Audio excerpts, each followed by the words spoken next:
नमस्कार। आज भारतीय भूगोल की श्रृंखला को आगे बढ़ाते हुए आज हम लेके आए हैं हिमालय की उत्पत्ति। आज हम बात करेंगे कि हिमालय की उत्पत्ति किन कारणों से हुई, ये कैसे हुई था, ये आज भी विकसित हो रही है कि नहीं, कि ये आज भी उसी पर रुका हुआ है। आज इसके बारे में हम लोग जानेंगे।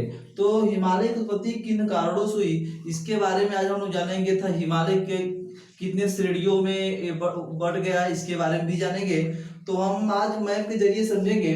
तो ये आपके सामने मैप बनाया गया है, ये जो कि ये दक्षिण अफ्रीका है, ये भारत है, ऊपर तैतीस सागर है, ऊपर यूरेशियन प्लेट है। तो हम सभी जानते हैं कि हिमालय कैसा पर्वत है। हिमालय एक नवीन मोड़दार पर्वत है, नवीन मोड़दार पर्वत है। तो इसके अधिकतर परीक्षाओं में पूछा अगर हिमालय कैसा पर्वत है, तो हिमालय वलित पर्वत है। कैसा है? नवीन वलित पर्वत है। तो आज हम इसी के बारे में जानेंगे कि हिमालय की उत्पत्ति किन कारणों से हुआ है। तो हम सभी जानते हैं कि पहले हम हिमालय से संबंधित कुछ बेसिक तथ्य जानेंगे। हिमालय से संबंधित कुछ बेसिक तथ्य जानेंगे, तब उसके बाद हमें हिमालय की उत्पत्ति के बारे में आसानी से समझ में आ जाएगा। जैसे मान लीजिए संपूर्ण पृथ्वी क्या है? संपूर्ण पृथ्वी, संपूर्ण पृथ्वी क्या है कि 3 प्रकार के तत्व है यहाँ पर, सॉरी लेयर है। तो ये क्या है? ऊपर का जो है क्रस्ट है, ये क्या है? मेंटल है, और नीचे क्या है? ये कोर है। तो क्रस्ट है, मेंटल है और कोर है। तो इसे हिमालय संबंधित कुछ बेसिक तत्व है, इसे समझ में आ जाएगा तो हिमालय की उत्पत्ति आसानी से हमें समझ में आ जाएगा। तो क्या है? ऊपर क्या है? क्रस्ट है। ये बीच का क्या है? मेंटल है। ये क्रस्ट, मेंटल और कोर। तो क्या है? मेंटल और क्रस्ट के बीच में, मेंटल और क्रस्ट के बीच में एक लेयर पाया जाता है। मेंटल और क्रस्ट के बीच में क्या पाया जाता है? एक लेयर पाया जाता है जिसे एथिनोस्फीयर कहा जाता है। क्या कहा जाता है? एथनोस्फीयर। तो हमने देखा कि क्रस्ट और मेंटल के बीच में एक लेयर पाया जाता है जिसे एथनोस्फीयर कहा जाता है। तो ये एथनोस्फीयर क्या है? हम जानते हैं कि हमारे संपूर्ण पृथ्वी में कई प्रकार की प्लेटें पाई जाती हैं। कई प्रकार की क्या पाई जाती हैं? प्लेटें पाई जाती हैं। तो जो उन प्लेटों में हलचल होती है, जो उन प्लेटों में हलचलें होती हैं, और उन प्लेटों को ऊर्जा कहाँ से मिलता है? तो ऊर्जा जो कि इथनोस्फीयर से ही मिलता है। इथनोस्फीयर।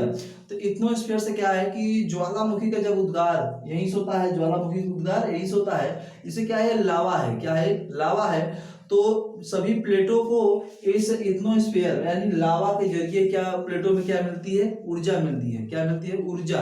प्लेटों को ऊर्जा मिलती है ज्वालामुखी के लावे से। तो हमें आप आसानी से समझ गए होंगे कि हमारे पृथ्वी में कई प्रकार की प्लेटें हैं। उन प्लेटों को ऊर्जा कहाँ से मिलता है? एथनोस्फीयर जो कि लेयर है, और यहाँ से क्या होती है? लावा जो ज्वालामुखी का लावा होता है उसके तहत ही क्या होती है? प्लेटों को ऊर्जा प्राप्त होती है। तो हम आगे समझेंगे।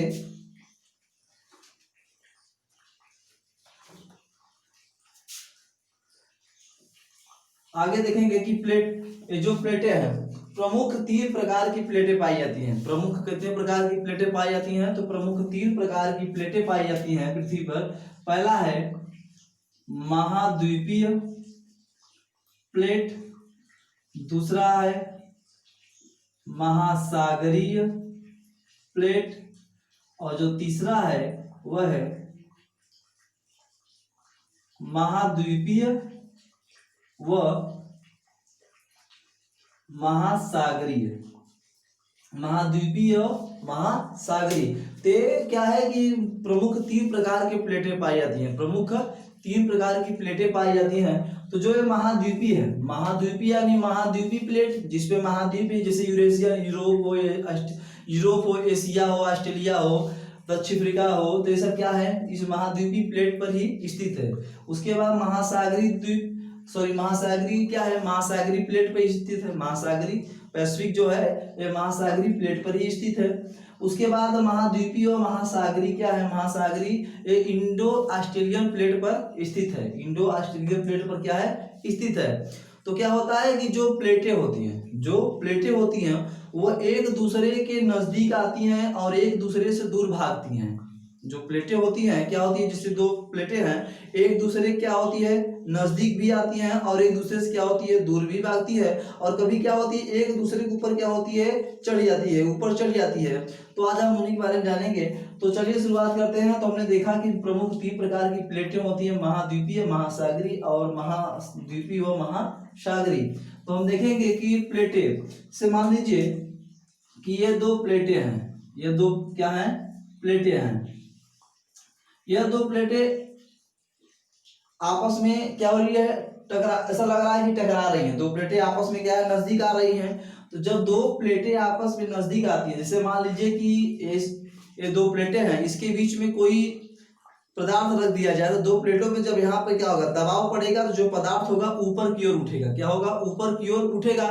तो यहाँ पे क्या होती है, जब दोनों प्लेट आपस में टकराती है, जब दोनों प्लेट क्या होगी, आपस में टकराती है, तो क्या होती है, यहाँ से जो बीच का जो पदार्थ, मान लीजिए कोई ये मलबा यहाँ पे स्थित है, तो दो ये क्या होगी, ऊपर की तरफ क्या होगी, उठ जाएगी। ऊपर की तरफ क्या होगी, ये उठ जाएगी।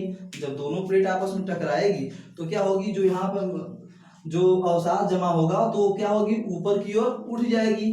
जो यहाँ दोनों प्लेटों में कुछ प्लेटें जो कि कमजोर भी होते हैं, तो जो कमजोर प्लेटें होती हैं वो नीचे की ओर क्या होती हैं, धस जाती है, और जो मजबूत प्लेट होते हैं वह ऐसे की ही बने रहते हैं। तो इन दोनों प्लेटों में क्या होती है, वलन की क्रिया कहलाता है। क्या होता है, वलन की क्रिया कहलाते हैं। जब 2 प्लेट आपस में एक ओर आते हो, जो दोनों प्लेट एक ही ओर आते हो, और जब कोई अवसाद बीच में जमा हो और वो अवसाद टकराने पर क्या होती है, ऊपर की ओर उठ जाती है, ऊपर की ओर उठ जाती है, तो इससे क्या होती है, पर्वत का निर्माण होता है। क्या होता है, पर्वत का निर्माण। तो इसे कहा जाता है विनाशात्मक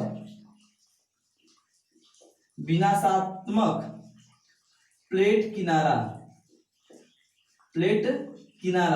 विनाशात्मक प्लेट किनारा। जब दो प्लेट एक ही ओर आती है, जब 2 प्लेट एक ही ओर आती हो और जो बीच में अवसाद हो जमा, उसमें क्या होती है, जब उसमें क्या होती है, दबाव पड़ता है तो ऊपर की ओर उठ जाती है, तो उसे वलन की क्रिया कहते हैं। कौन सी क्रिया कहते हैं, वलन क्रिया। ये आसानी से आप समझ गए होंगे।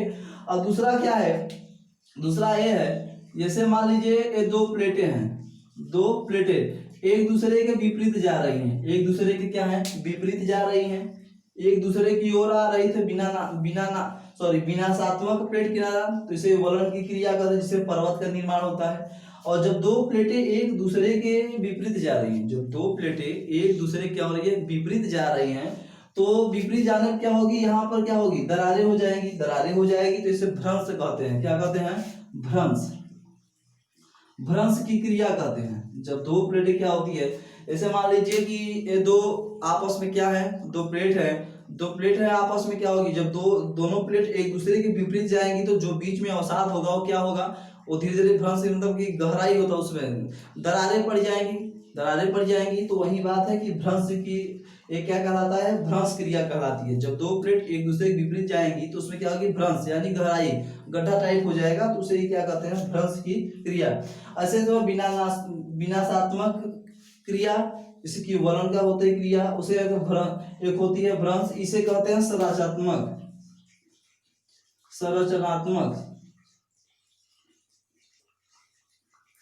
एक को कहते हैं विनाशात्मक और एक को कहते हैं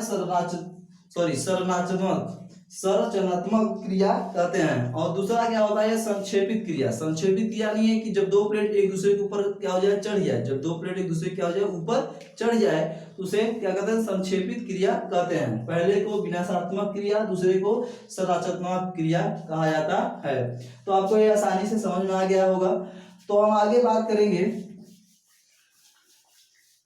आगे देखेंगे कि जो प्लेटें होती हैं, जो पहले हमारा जो महाद्वीप था, जैसे संपूर्ण पृथ्वी है, ये हमारा क्या है, संपूर्ण पृथ्वी है, हमारा ये संपूर्ण पृथ्वी है। ये कुछ हिमालय की उत्पत्ति के कुछ बेसिक तथ्य हो गए, उसके बारे में हम जान रहे हैं अभी, हिमालय की उत्पत्ति कैसे हुआ है। तो ये हमारा संपूर्ण पृथ्वी, जब प्राचीन काल में क्या था कि जब जो महाद्वीप थे, वो महाद्वीप क्या थे, एक दूसरे से सटे हुए थे, एक दूसरे से क्या थे, सटे हुए थे। तो आपस में स्वतंत्र नहीं थे, वो अलग अलग नहीं थे। महाद्वीप क्या हुआ था, वो अलग अलग नहीं थे। तो कुछ क्या हुआ कि जैसे कि बीच में महाद्वीप है, एक पृथ्वी है और एक बीच में महाद्वीप है, तो इसको पहले कहा जाता था पेंजिया। जब महाद्वीप सब एक थे तो उसका क्या नाम था, पेंजिया। तो क्या हुआ, प्लेटों में क्या हुआ, कुछ हलचलें पैदा हुई, प्लेटों में क्या हुआ, कुछ हलचलें पैदा हुई, और उस हलचल के कारण क्या हुआ कि ये दो भागों में डिवाइड हो गया। क्या हुआ, दो भागों में बट गया, टूट गया दो भागों में। जब प्लेटों में हलचल पैदा हुई तो क्या हुआ, दो भागों में बट गया। तो जो उत्तर का भाग था उसे अंगारालैंड कहा गया, इसे लारेंसिया भी कहते हैं।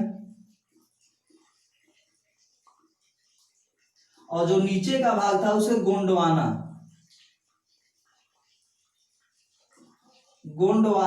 लैंड। तो गोंडवाना लैंड, तो जो ऊपर का भाग जो था, ये दो भागों में प्लेटों में कुछ हलचलें हुई और दो भागों में क्या हुआ, बट गया। तो जो उत्तर का भाग था अंगारा लैंड या लारेंसिया कहा गया, और जो नीचे का भाग दक्षिण का था उसे गोंडवाना लैंड के नाम से जाना जाता है। और जो बीच में है यह विषुवत रेखा, क्या हुआ है, विषुवत रेखा है।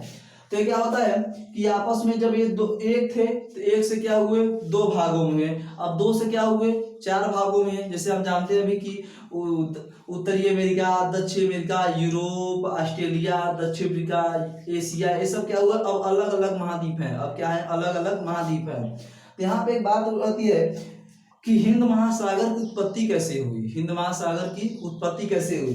तो गोंडवाना के टूटने के प्रभाव से, गोंडवाना आइलैंड के टूटने के प्रभाव से क्या हुआ, हिंद महासागर की उत्पत्ति हुई। ये हल्का सा दिमाग बनाए रखिएगा कि हिंद महासागर की उत्पत्ति कैसे हुई। तो गोंडवाना लैंड के टूटने के प्रभाव से हिंद महासागर की क्या हुआ, उत्पत्ति हुआ। तो हमारे की जब महाद्वीप कुल एक थे जिसे पेंजिया कहा जाता था, दो भागों में बटा। उत्तरी भाग को अंगारा लैंड या लारेंसिया कहा गया, या दक्षिण भाग को गोंडवाना लैंड कहा गया। तो ये क्या हो गए, हमारे महाद्वीप कुछ हिमालय के कुछ तथ्य थे। अब हम बात करेंगे कि हिमालय की उत्पत्ति अब कैसे हुई। अब हम मैप के जरिए समझेंगे कि हिमालय की उत्पत्ति कैसे हुई। तो ये आपके सामने क्या है, ये दक्षिण अफ्रीका है। क्या है, दक्षिण अफ्रीका है। तो जो पहले भारत था, भारत पहले यहाँ था, दक्षिण अफ्रीका का ये भाग था गोंडवाना लैंड का। तो जो भारत का दक्षिणी भाग है गोंडवाना लैंड के नाम से जाना जाता है। तो जो पहले दक्षिण अफ्रीका के इस यहाँ पर भारत था, क्या था, यहाँ पर भारत था। तो क्या हुआ, यहाँ भ्रंश की क्रिया हो गया। यहाँ क्या हुई, भ्रंश की क्रिया। भ्रंश यानी टूटना, भ्रंश यानी क्या है, टूट जाना। भ्रंश क्या है, मतलब टूट जाना वहां पर। तो यहाँ पर भ्रंश की क्रिया हुई, और भ्रंश की क्रिया हुई तो यहाँ से क्या हुआ, ये यहाँ से यहाँ पे आ गया। तो भारत देखिए कैसे मूवमेंट करते ऊपर जा रहा है। तो भारत यहाँ से मूवमेंट करके यहाँ पे आ गया। तो यहाँ से धीरे धीरे क्या हुआ, जब ये जाहिर सी बात है कि जब कोई भूखंड टूटेगा तो उसमें पहाड़े, नदियां, झील, पठार, मरुस्थल ये सभी रहेंगे। जैसे वर्तमान में भारत में सभी पाए जाते हैं, नदियां हैं, झीलें हैं, पहाड़े हैं, पर्वत हैं, पठार है, मरुस्थल है, तो सभी भारत में वर्तमान में है। तो जब कोई भूभाग टूटेगा तो इसमें जाहिर सी बात है कि सभी कुछ पाए जाएंगे। तो देखिए यहाँ से भारत पहले यहाँ था, अब यहाँ से कहाँ ऊपर जा रहा है, ऊपर जा रहा है। तो क्या है, जब ये ऊपर जाएगा, और बीच में देखिए ऊपर क्या है, यूरेशियन प्लेट है। क्या है, यूरेशियन प्लेट। और ये सभी क्या है, ऑस्ट्रेलियन प्लेट है। क्या है, ये सभी ऑस्ट्रेलियन प्लेट है। ऊपर क्या है, यूरेशियन प्लेट है। तो भारत मूवमेंट करते हुए ऊपर जा रहा है। भारत क्या है, मूवमेंट करते हुए कहाँ जा रहा है, ऊपर जा रहा है। तो यहाँ से भारत यहाँ पे था, फिर ऊपर गया भारत मूवमेंट करते हुए। तो क्या हुआ कि इसमें से इस भारत से कुछ नदियां क्या हुई, तेथिस सागर में गिरने लगी। कुछ नदियां तेथिस सागर में क्या हुआ, गिरने लगा। और कुछ यूरेशियन प्लेट से भी, यहाँ यूरेशियन से भी क्या हुआ, कुछ नदियां तेथिस सागर में गिरने लगी। तो जानते हैं जब जहां पर नदियां गिरने लगेगी तो अपने साथ अवसाद लेकर आएंगी। अवसाद यानी कंकड़, पत्थर, ईंट, बालू, जितने सब हैं ये सभी अवसाद लेके आएंगी। तो अवसाद क्या हुआ, तेथिस सागर में क्या हुआ, गिरता गया। और एक भारी मात्रा में वहां पर इकट्ठे हो गए। भारी मात्रा में क्या हुआ, इकट्ठे हो गए।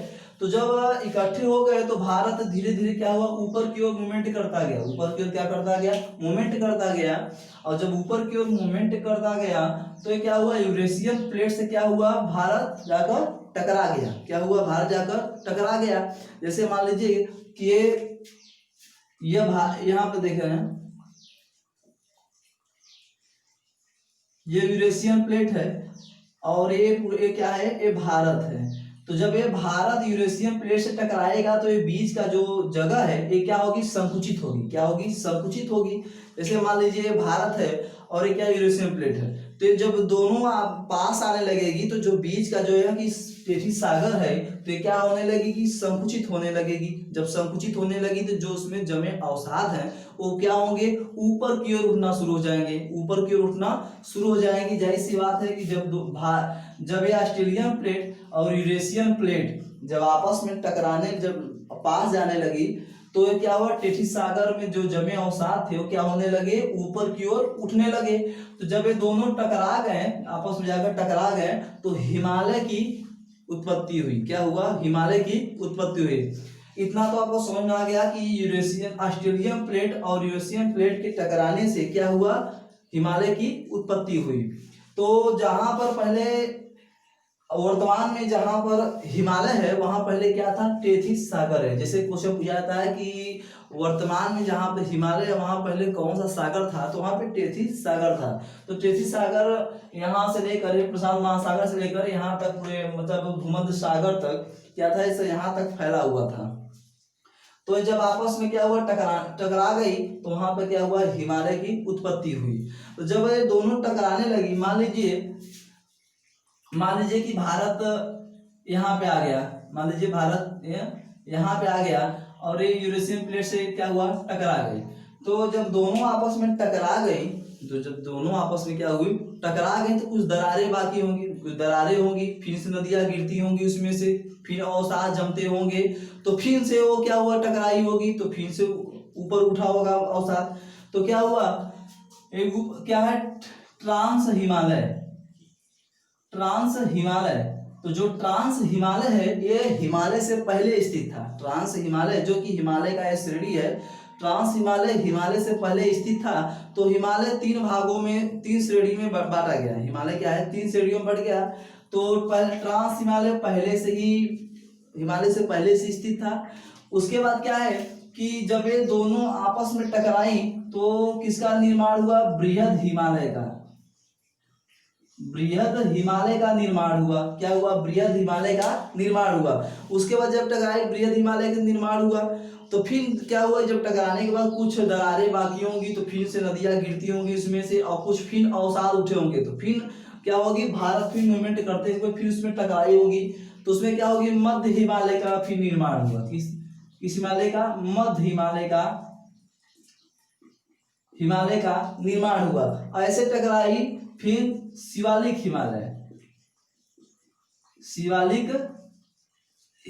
का निर्माण हुआ। तो ये तीन चरण है, कई चरणों में हिमालय का निर्माण हुआ। तो पहले से क्या है, प्रमुख तो यहाँ पे चार है। ट्रांस हिमालय सबसे पुराना है, उसके बाद बृहद है, फिर मध्य है, फिर शिवालिक हिमालय है। ये चार चरणों में हिमालय की उत्पत्ति हुई। इसके चार चरणों में क्या हुआ, इसके हिमालय की उत्पत्ति हुई, विकसित भी हुआ। तो ये हिमालय को आपको समझ में आ गया होगा। तो आज का हिमालय का टॉपिक था हमारा। अब आगे जो टॉपिक वीडियो लेके आएंगे वो हिमालय संबंधित कुछ रहेंगे तथ्य। तो आज के जो हिमालय की उत्पत्ति है वीडियो आपको पसंद आया हो तो लाइक सब्सक्राइब जरूर करिएगा, ताकि हमारा हौसला बढ़ा रहे। आज के लिए बस इतना ही। जय हिंद, जय भारत।